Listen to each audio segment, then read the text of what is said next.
I confess, the first 2 decades of my life growing up at 13 in Southfield, just north of here, I thought that adoption was something that only white people did. You see, I grew up in the age of Sally Struthers commercials. For just 70 cents a day, we could send some money to emaciated brown-skinned kids in Africa, and when possible, nice white people like Sally could probably adopt them. And there was always that kid with the crusted over eye and the fly landing on that child. Why were they filming him? Someone should be swatting that fly away. Anyway, that's when I first thought of Africa. But to borrow a term from the Nigerian author Chimamanda Adichie, in her TED Talk that she gave called The Dangers of the Single Story, my single story of adoption was that it was white people who did all the saving, that white people were in the business of saving poor black kids.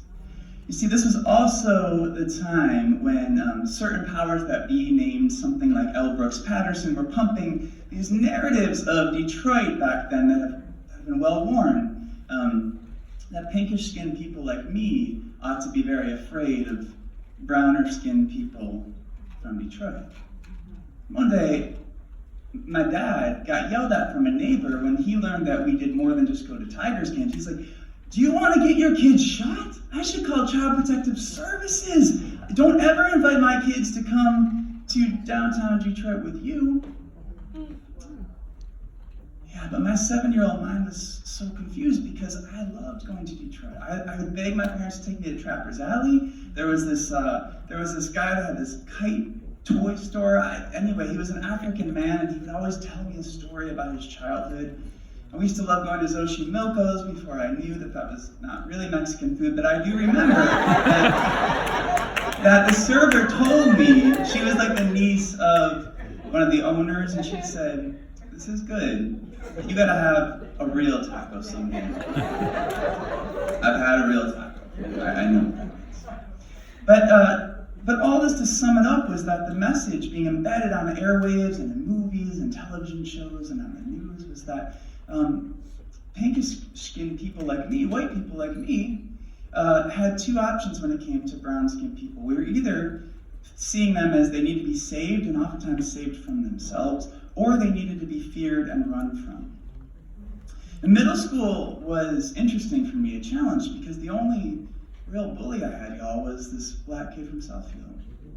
And we had an art class together, and he just honed in on me, and would taunt me regularly, say nobody wanted to be my friend because they thought I was gay. He would destroy my artwork in the back room, and one day it boiled over to a place where he kind of came up behind me and pushed me and sort of kicked my ass in front of all popular kids. It's always the popular kids, right? They're always right there just going, Anyway, but that same kid in 9th grade, just a year later, gave me a glimpse that racial healing is possible, because I was walking down the hallway one day, he was walking towards me, we were the only ones there, and all my hackles are going up, and he comes over to me. He looks me in the eyes, I'm all nervous, and he says, "Hey, I just want to say I'm really sorry for what happened last year. It won't happen again." And it never did. But still, I was caught between these narratives and these experiences where should I run from black people, should I run to help them or run away from them, I don't know. And it started to develop what I like to call my very own sense of whiteousness. I don't know where I first heard that term, I don't know where it came from, but I first heard it from two activist friends of mine, and it's just such a perfect word, right? It's like that perfect sense of white self-righteousness that says like, I know all the answers, and even if you heard someone expressing it over the phone, you would say, yes, that person descends from Europe, from perhaps the whitest cliffs of Dover. But that whiteousness is also that thing that feeds that myth that white people have all the answers, have all the best ideas, all the right things, and they get to decide, we get to decide what's safe and what's acceptable and what isn't. So when I started at University of Michigan, I realized I was walking in with this idea that somehow white people had to, they could, and they had to fix the mess they made in the world. They had to save the world. At 19, I didn't know how to articulate that all the things I had heard about Black Detroiters were lies, but I knew that was to be true, and I was trying. And my writing caught the attention of Buzz Alexander, who is the founder of the Prison Creative Arts Project, and he asked me if I wanted to join. Now, PCAP, the Prison Creative Arts Project, is still going today in Ann Arbor. They have their art show actually right now. You should go check it out. They do amazing work, and I'm still so touched by all the things that the men and some of the women, the views they gave me of the world still shape how I see it today. But I have to confess again that I joined, and part of that was I wanted to be seen as brave enough to go into prisons. So here's how it worked. Me and a partner were assigned to Western Wayne Correctional Facility, which is out, it's closed now, but it was the former DHOCO, the Detroit House of Corrections.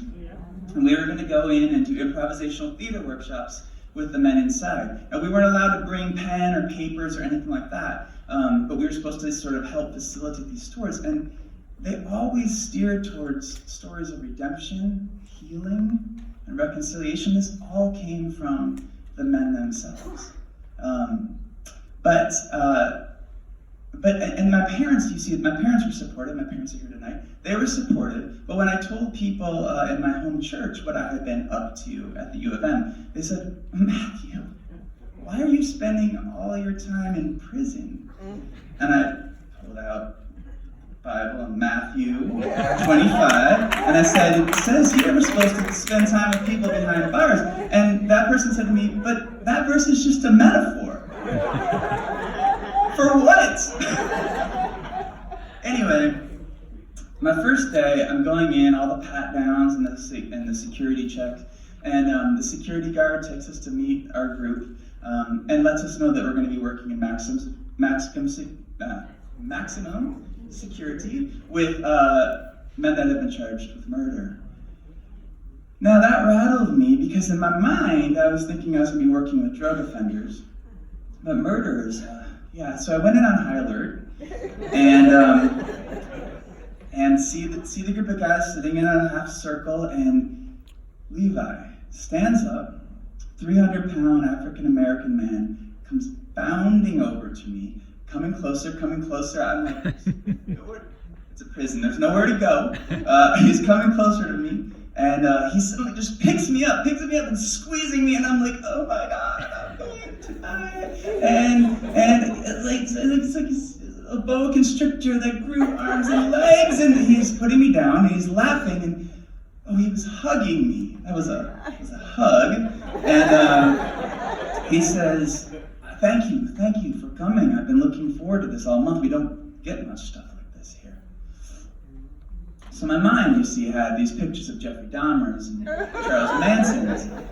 But Levi and his brothers on the inside were deeply wise, deeply kind, deeply caring people, deeply complicated. Levi was a Vietnam vet. He was honorably discharged with shrapnel damage, came home, addicted to morphine, started selling drugs, racked up some priors, was home on house arrest, and then sister needed him to watch her 2-year-old one night, and he did, and somebody was breaking into the window, and Levi charged the window. Remember, he's a big guy. Charges the window, and the man fell 3 stories and died. Levi had a life sentence. But Levi was not the monster I was trained he should be. Levi is everything to me. Levi, he embodies, not to reduce him to a metaphor, but he embodies a little bit what I'm imagining. We live on the east side in Detroit, my family and I, and Levi embodies Detroit. He's deeply kind, he's compassionate, he's scarred, and he's fiercely misunderstood. And Levi taught me about the war. Levi taught me about the war on drugs. And Levi taught me way more about Jesus through his prayers for me and through literally talking about Jesus than I ever have learned in any church ever since. So this journey of racial healing, thanks to Satori and Marshall and New Detroit and Twisted Storytellers, I got to do some background digging of my own family story. And just last week, I was at the Detroit Public Library with my Aunt Barb, and in the Burton historical section, and I got to pull out some family records, and wouldn't you know it, but not one, but 4 people from my family tree spent time in Tohoku, including David Crowley Jr., my great-great-aunt's my second great aunt, her brother-in-law, and he was in for assault and battery, and I held the record, 1885, this big old book of records, and saw that David Crowley was in prison, not the first time, that was his 4th time. So there's some dangerous people in my family history, and but I didn't need to open up an old book in the library to know that. I mean, at 5 years old, I was sexually abused by someone in my family tree. You see, the most monstrous behaviors I've ever seen have come from white people. There's some amazing people in my family, but the truth is that we're gonna have racial healing. We as pink-skinned people gotta deal with the reality that white-on-white crime really exists and stop blaming everyone else for it.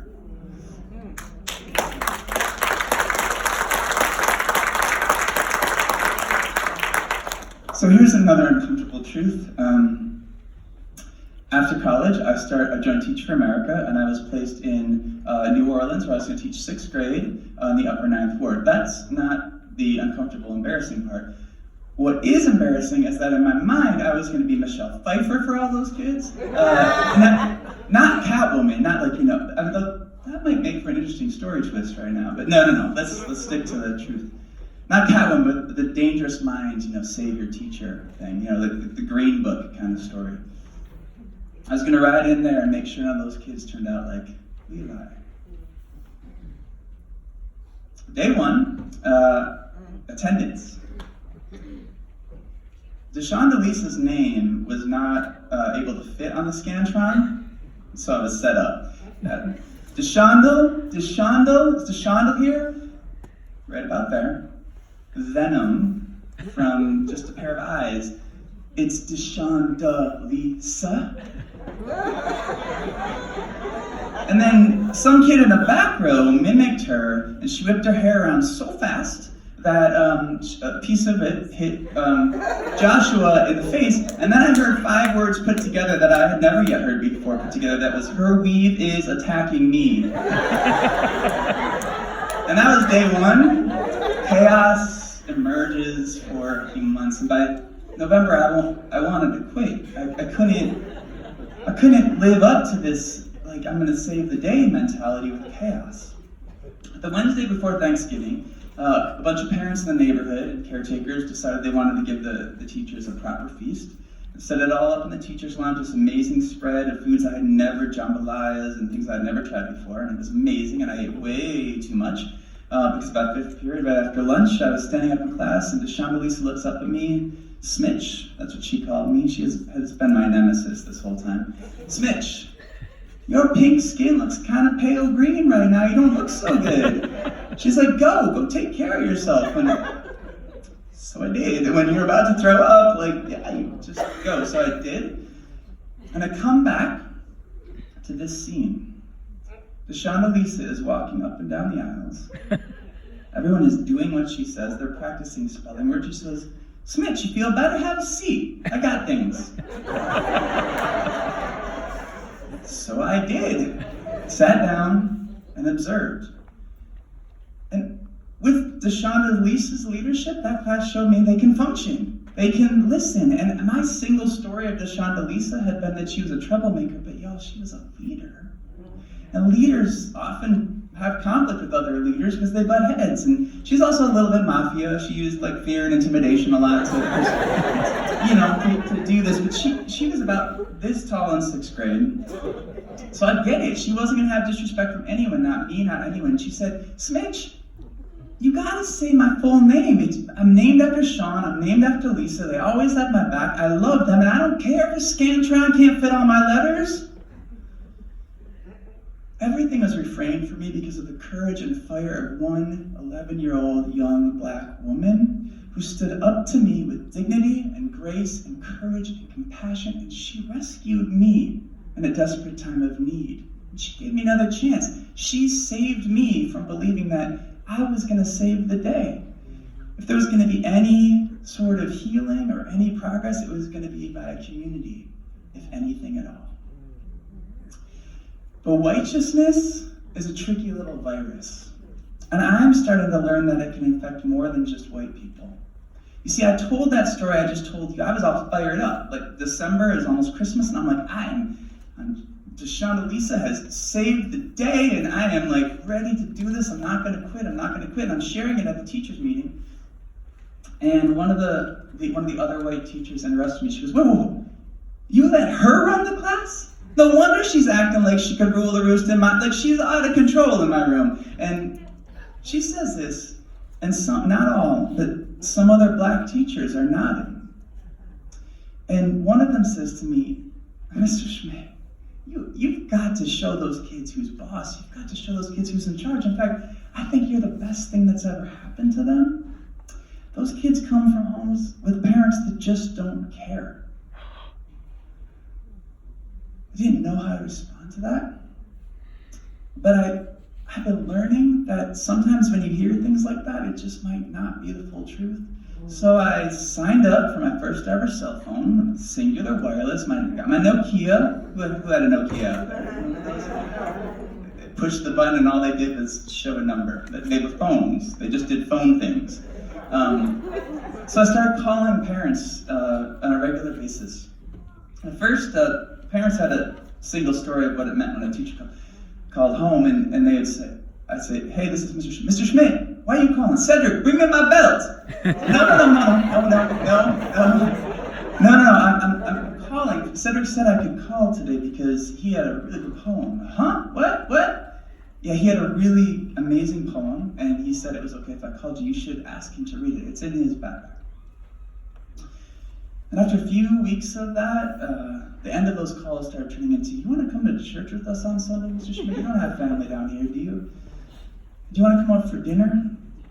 And those Black and Vietnamese families who have been told just don't care, they had made me a special pot of gumbo because they had heard that I was a vegetarian. And now back in 1999 in New Orleans, vegetarianism in the Black community meant that you just didn't eat red meat. So they made me a special, like they had their gumbo and then a special little pot for me. And in that special little pot for me, there was chicken, shrimp, and it was delicious, and I ate it because I just decided to listen. Mr. Schmidt, you from Detroit? Yeah, Detroit. I have cousins up there. My great uncle moved up there to work for Ford's. And, yeah, Ford's. Yeah, you know I'm telling the truth because that's what they said. Yeah, Mr. Schmidt, I can't make your after-school conferences because I work at Walmart and they already don't give me full time. And if I take time off to come to the conference, they might drop me down. My neighbor down the street last week, she got fired because she had to take her baby to urgent care. So I can't make your conferences. I'm like, that's okay. We can do these instead. And then Devon, who was my mentor teacher, she would often razz me for the way I was still Sally struthering around. And she would also call out things about privilege that I hadn't yet thought through. But one day she said, hush, you are my son. I'm adopting you. And you can call your mom and tell her that we have to share you, but you are my son. And y'all, I learned from Devon that Black people do all kinds of adopting. They've been doing adopting for so many ways. She still insists I call her mom to this day. I don't even remember her name was Devon. I had to look it up. Y'all, but still, even after all that, I fumble. Just a few years ago, Marvin and I, my dear friend Marvin, we were laying the groundwork for an organization that we founded called the Table Setters, which is similar to what we learned about today in Baltimore, the Beloved Community Initiative, trying to get people together to sit at tables across racial and socioeconomic divisions and tell stories and get to know each other. And Marvin was, he's a screenwriter, he's a baby boomer from the Bay Area, and he was sending me He's African American. He was sending me MLK things, like a letter from the Birmingham jail, not the I Have a Dream, and he was sending me like Shirley Chisholm quotes, and he was sending me all this stuff. Sort of like screenwriters do, they just have this like sort of thing, and he's just sending it to me because my job was supposed to be to sort of put through the first draft of our presentation. And he's just sending me all this, and I was just drowning in all of it. And I'm trying and trying. He's like, hey, you gotta have something to show me next week? And I was like, yep, next week.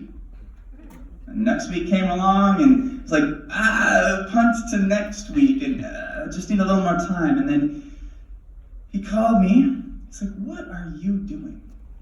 I said, Marvin, I'm trying to figure out a through line for all the stuff you're sending me, because you are trying to control the narrative, just like always. You're trying to take it, shut me out, and make it nice and pretty and package it all nice and clean and comfortable. And I said, Marvin, I'm just trying to not make it 7 hours long. And he said, oh, I'm about to call you the white devil. And I said, you kind of just did. But then now I'm on my phone. I have an iPhone by now. I didn't keep that Nokia.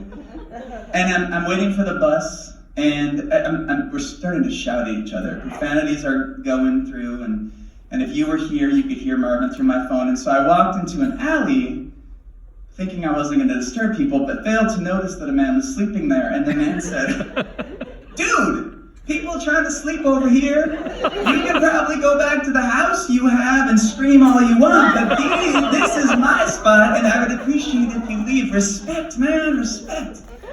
And Marvin started laughing. And I started laughing, and he started cackling, and I started crying, and it was just a mess, and I'm at the bus stop. And he starts laughing, and he says, isn't this just the way? Isn't this just the way? We've been friends for 13 years, and we're about to do something important, and this is the way the devil works, right? And he said, you don't have to have it perfect. And I realized that the way that my righteousness plays out is I have a propensity towards perfectionism. So what I came to learn in this project, my 10th cousin, Beyonce Knowles. Hey, it's true. It's actually true, which actually means Solange is my cousin too. She's my 10th cousin because I found this out. We can both trace our 10th great-grandfather back to Zachary Cloutier. He was a prolific French colonizer, and he, like one of the older kids was my line, and then her people went down to Louisiana. But anyway, it's probably, the Quebec priests are like really meticulous with keeping records, so I'm sure there's a couple more of our cousins in the room. But anyway, so as my cousin sings, perfection is a disease of a nation, is the soul that needs the surgery. Yeah, I'm a recovering white savior wannabe. I'm a recovering self-righteous perfectionist. Because what is perfectionism but supremacy in disguise? Right? White supremacy peddles this notion that the closer you are to whiteness, the closer you are to best, preferable, perfect. But this project confirmed what I already knew. It's a lie. It's a total lie. Whiteness is the problem. Whiteness is not the standard, but we keep feeding it. And as the storyteller and local poet and activist Tawana Petty, who's graced this stage too, has been teaching me, to keep that dominance, it dehumanizes all of us. So I stand up here, not out of overwhelming guilt, but an overpowering sense of gratitude for all those brown-skinned families who decided to be patient enough with me to take me in, feed me when I was rail thin and needed 4 plates of jambalaya. Feed me. And they forced me to look at them in their total humanity. They forced me to see them as fully human. And they forced me, they told me, they expected me, they demanded me to bring my full humanity to the table too. We would sit there and we would experience life together. And I would learn about Walmart, and I would learn about these things, but fully human. And that process taught me that rehumanization is possible. So I thank you, Satori. I thank you, Marshall. I thank you to this project, and I especially thank Levi, Deshaun, Lisa, Marvin, Devon, and all those families who took the time to rehumanize me.